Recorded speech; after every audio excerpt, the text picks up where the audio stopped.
എബ്രായർക്ക് എഴുതിയ ലേഖനം 4-ാം അധ്യായത്തിന്റെ 15-ാമത്തെ വാക്യം. നമുക്കുള്ള മഹാപുരോഹിതൻ നമ്മുടെ ബലഹീനതകളിൽ സഹതാപം കാണിപ്പാൻ കഴിയാത്തവനല്ല, പാപമൊഴികെ സർവത്തിലും നമുക്ക് തുല്യമായി പരീക്ഷിക്കപ്പെട്ടവനത്രേ നമുക്കുള്ളത്. ജീവവചന ധ്യാന ചിന്തയിലേക്ക് എല്ലാ പ്രിയപ്പെട്ടവർക്കും സ്വാഗതം.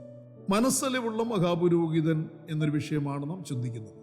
ഉടപ്പറപ്പുകളെ, കരുണയും കൃപയും നിറഞ്ഞവനായ കർത്താവായ യേശു ക്രിസ്തുവിനെ കുറിച്ചുള്ള ശക്തമായ ഒരു വിവരണം ഇവിടെ എടുത്തു പറയുകയാണ്.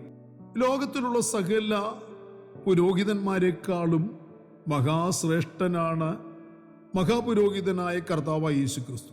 മറ്റുള്ള പുരോഹിതന്മാരെ പോലെയല്ല അവൻ. മനുഷ്യന്റെ ബലഹീനതകളിൽ സഹതാപം കാണിക്കുവാൻ കഴിയുന്നവനാണ്. ദൈവമക്കളുടെ ബലഹീനതകളെയും അവർ നേരിടുന്ന പരിശോധനകളെയും കുറിച്ച് നന്നായി അറിയുന്നവനാണ് നമ്മുടെ മഹാപുരോഹിതനായ യേശു ക്രിസ്തു. ബലഹീനത മനുഷ്യ സഹജമായ കാര്യമാണ്. ഇവിടെയുള്ള പുരോഹിതർ മനുഷ്യന്റെ പരിശോധനകളിൽ പലപ്പോഴും സഹതാപം കാണിപ്പാൻ മടിക്കുന്നവരാണ്. ചിലപ്പോഴൊക്കെ അവർ ബലഹീനത കാട്ടുന്നവരെ മുറിപ്പെടുത്തുന്നവരുമാണ്. അവർക്ക് അന്യന്റെ സങ്കടങ്ങളെ പലപ്പോഴും മനസ്സിലാക്കാൻ കഴിയാതെ പോകുന്നുണ്ട്. ഇയ്യോബിന്റെ സ്നേഹിതന്മാർ ശക്തമായ പരീക്ഷകളെ, പരിശോധനകളെ നേരിടുന്ന ആ ഭക്തന്റെ അരികിൽ വന്ന് തന്നെ ആശ്വസിപ്പിക്കുവാനും സഹതാപം കാണിക്കാനും താല്പര്യപ്പെട്ടുവെങ്കിലും അവരുടെ സഹതാപ വാക്കുകൾ ഇയ്യോബിന് വേദന വർദ്ധിപ്പിക്കുന്ന ക്രൂരമ്പുകളായി മാറി. അവർ വ്യസനം വർദ്ധിപ്പിക്കുന്ന ആശ്വാസകന്മാരായി പരിണമിച്ചു. തന്നെയുമല്ല, പരിശോധനകൾ നേരിടുന്ന ഭക്തനെ പരിഹസിക്കുന്ന പരിഹാസികളായി അവർ മാറി.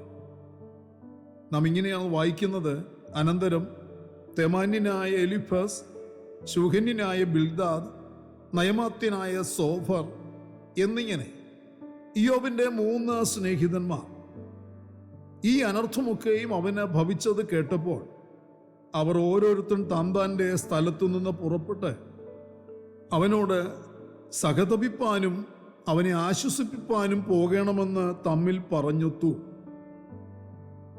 ഇയ്യോബിന്റെ പുസ്തകം 2-ാം അധ്യായത്തിൽ ഇതിനെ കാണുന്നു. എന്നാൽ അവരെക്കുറിച്ച് അനുഭവസ്ഥനായി ഇയ്യോബ് പറഞ്ഞിരിക്കുന്നത്: എൻ്റെ സ്നേഹിതന്മാർ എന്നെ പരിഹസിക്കുന്നു, എൻ്റെ കണ്ണോ ദൈവത്തെങ്കിലേക്ക് ഉയർത്തി കണ്ണുനീർ പൊഴിക്കുന്നു. എൻ്റെ ബന്ധുജനം ഒഴിഞ്ഞു മാറി, എൻ്റെ ഉറ്റ സ്നേഹിതന്മാർ എന്നെ മറന്നു കളഞ്ഞു. എൻ്റെ പ്രാണസ്നേഹിതന്മാർ ഒക്കെയും എന്നെ വെറുക്കുന്നു. എനിക്ക് പ്രിയരായവർ വിരോധികളായി തീർന്നു. ഇയ്യോബിന്റെ പുസ്തകം 16:20 19 14-ാമത്തെ വാക്യം 19-ാമത്തെ വാക്യത്തിലും ഇയ്യോബ് ഇത് വ്യക്തമായി പരാമർശിച്ചിട്ടുണ്ട്. ഉറ്റ സ്നേഹിതരെയും ബന്ധുമിത്രാദികളുടെയും ഒക്കെ അവസ്ഥ ഇപ്രകാരം മാത്രമായിരിക്കും. മനുഷ്യർക്ക് ആർക്കും യഥാർത്ഥ ആശ്വാസകന്മാരായിരിക്കുവാനോ നമ്മെ പൂർണ്ണമായി സഹായിക്കുന്നവരായിരിക്കുവാനോ കഴിയില്ല. എന്നാൽ യേശു ക്രിസ്തു അങ്ങനെയുള്ളവനല്ല. നമ്മുടെ സകല ബലഹീനതകളിലും സഹതാപം കാണിക്കുന്നവനും എല്ലാ പരിശോധനകളിലും ആശ്വാസം നൽകിത്തരുന്നവനും സകല സങ്കടങ്ങളിലും സഹായിക്കുന്നവനുമായ മഹാപുരോഹിതനാണ്. കാരണം അവൻ നമുക്ക് തുല്യമായി സകലത്തിലും പരീക്ഷിക്കപ്പെട്ടവനെങ്കിലും അവൻ ഒരിക്കലും പാപം ചെയ്തിട്ടില്ല എന്നുള്ളതാണ്. കർത്താവ് തനിക്കുള്ളവരെ അറിയുന്നു, അവരെ ആഴമായി സ്നേഹിക്കുന്നു. തൻ്റെ സ്നേഹത്തിൻ്റെ ആധിക്യത്താൽ തനിക്ക് വേണ്ടി വിളിക്കുകയും വേർതിരിക്കുകയും ചെയ്തിട്ടുള്ള തൻ്റെ ശിഷ്യന്മാരെ, അവരുടെ ബലഹീനതകളിൽ കർത്താവ് അവരെ തള്ളിക്കളയാതെ, കർത്താവ് അവരെ പരിഹസിക്കാതെ അവരോട് സഹതാപമുള്ളവനായിരിക്കുകയും അവരെ സഹായിക്കുകയും ചെയ്യുന്നവനായി നിലകൊണ്ടവനാണ് നമ്മുടെ കർത്താവ്. ക്രൂശീകരണത്തിൻ്റെ തലേ രാത്രിയിൽ യേശുവിൻ്റെ ഉള്ളം ദുഃഖിച്ചും വ്യാകുലപ്പെട്ടും ഇരുന്നിരുന്നു എന്ന് നാം വായിക്കുന്നുണ്ട്. അന്നേരങ്ങളിൽ തൻ്റെ കൂടെ ഇരിക്കുവാനും തനിക്ക് ആശ്വാസമായിരിക്കുവാനും താൻ കൂടെ കൊണ്ടുപോയിരുന്ന ശിഷ്യന്മാർ അവർക്ക് കഴിഞ്ഞില്ല. അവർ അവരുടെ ക്ഷീണം കാരണം ഉറങ്ങി.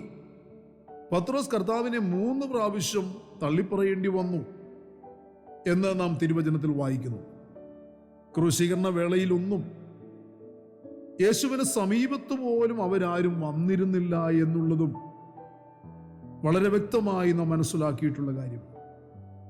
ക്രൂശമരണത്തിന് ശേഷം അവർ പിന്മാറിപ്പോവുകയും പഴയ തൊഴിലായ മീൻപിടുത്തത്തിലേക്ക് അവർ ഇറങ്ങിപ്പോവുകയും ചെയ്തു. എന്നാൽ അവരുടെ ബലഹീനതകളിൽ സഹതാപം കാണിപ്പാനും അവരെ സഹായിപ്പാനും അവരെ താൻ വിളിച്ച വിളിയിലേക്ക് മടക്കി വരുത്തി യഥാസ്ഥാനപ്പെടുത്തുവാനും ഉയർത്തെഴുന്നേറ്റവനായ നമ്മുടെ കർത്താവ് അവരുടെ അടുത്തേക്ക് അവരെ തേടി വന്ന കാര്യവും തിരുവചനം വ്യക്തമാക്കി തരുന്നു. പ്രിയരെ, നാം വിളിക്കപ്പെട്ടവരാണെങ്കിലും നാം തിരഞ്ഞെടുക്കപ്പെട്ടവരെങ്കിലും നമ്മുടെ വിളിയിലും തിരഞ്ഞെടുപ്പിലും നാം നിലനിൽക്കുവാൻ കഴിയാത്ത നിലയിലുള്ള ബലഹീനതകൾ നമ്മിലുണ്ട്. അവിടെ നമുക്ക് പ്രിയരായവരാരും നമ്മോട് സഹതാപം കാണിപ്പാൻ കഴിയുന്നവരല്ല. എന്നാൽ നമ്മുടെ മഹാപുരോഹിതനായ കർത്താവായ യേശു ക്രിസ്തു നമ്മെ തള്ളിക്കളയാതെ, നമ്മളെ പരിഹസിക്കാതെ, നമ്മോട് സഹതാപമുള്ളവനും ആ സഹതാപത്താൽ നമ്മെ സഹായിക്കുകയും ചെയ്യുന്നവനാണ്. അവൻ നമ്മെ എന്നേക്കുമായി ഉപേക്ഷിച്ച് കളയുന്നവനല്ല. അവൻ നമ്മെ മടക്കി വരുത്തി യഥാസ്ഥാനപ്പെടുത്തുവാൻ ആഗ്രഹിക്കുന്നു. അവൻ തേടിച്ചൊല്ലുകയും നമ്മുടെ വാതിൽക്കൽ നിന്ന് മുട്ടുവിളിക്കുകയും ചെയ്യുന്നു. അവൻ നമുക്ക് കൈത്താങ്ങൽ നൽകി തന്ന് നമ്മെ സഹായിക്കുവാൻ കഴിയുന്ന ദൈവമാണ്. അവൻ നമ്മെ ഉറപ്പിക്കുവാൻ ആഗ്രഹിക്കുന്നു. തന്നെയുമല്ല, ചില വിലയേറിയ ഉത്തരവാദിത്തങ്ങൾ നമ്മെ ഏൽപ്പിക്കുവാൻ കർത്താവ് ഇന്നും ആഗ്രഹിക്കുന്നുണ്ട്. അതുകൊണ്ട് അവൻ അരികിലേക്ക് ഓടി വരികയും അവനെ, അവൻ്റെ വാക്കിനെ കേട്ട് അനുസരിക്കുകയും ചെയ്യുന്നവരായി തീരേണ്ടത് നമ്മളുടെ ആവശ്യമാണ്. കർത്താവ് അതിനുവേണ്ടി നമ്മളെ തേടുന്നു. കർത്താവ് അതിനുവേണ്ടി നമ്മളെ വിളിക്കുന്നു. ഇന്ന് പകലിൽ അനുതാപ ഹൃദയത്തോടെ, മാനസാന്തരത്തോടെ, കണ്ണുനീരോടുകൂടി, താല്പര്യത്തോടുകൂടി അവൻ അരികിലേക്ക് അടുത്തു വരിക, അവൻ്റെ കണ്ണുകളിലേക്ക് നോക്കുക. കർത്താവേ, എന്നെ യഥാസ്ഥാനപ്പെടുത്തണമേ എന്ന് നിലവിളിക്കുക. പ്രാർത്ഥനയ്ക്കായി നമ്മുടെ കണ്ണുകളെ അടയ്ക്കാം.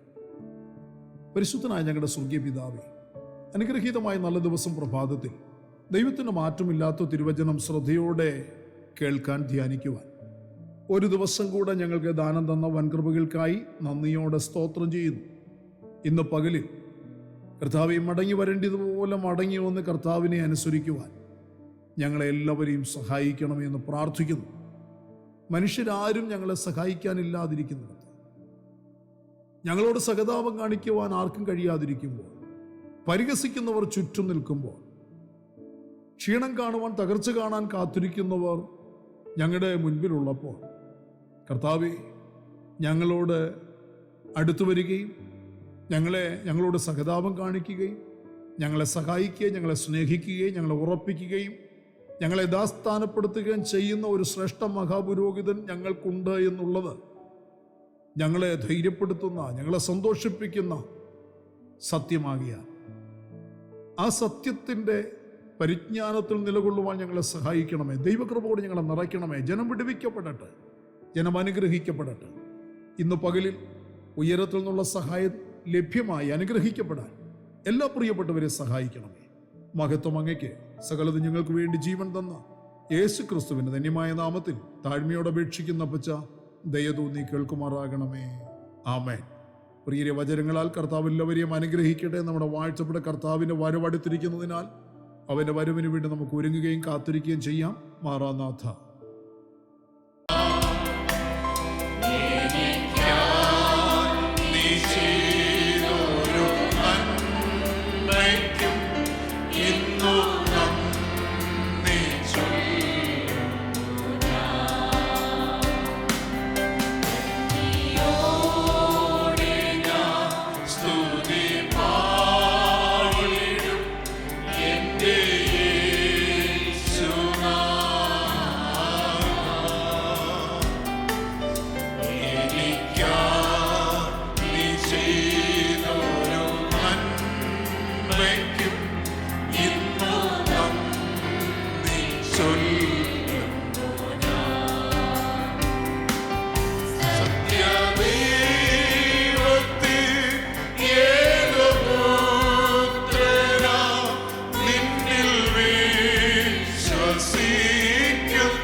ചൊല്ലുന്നു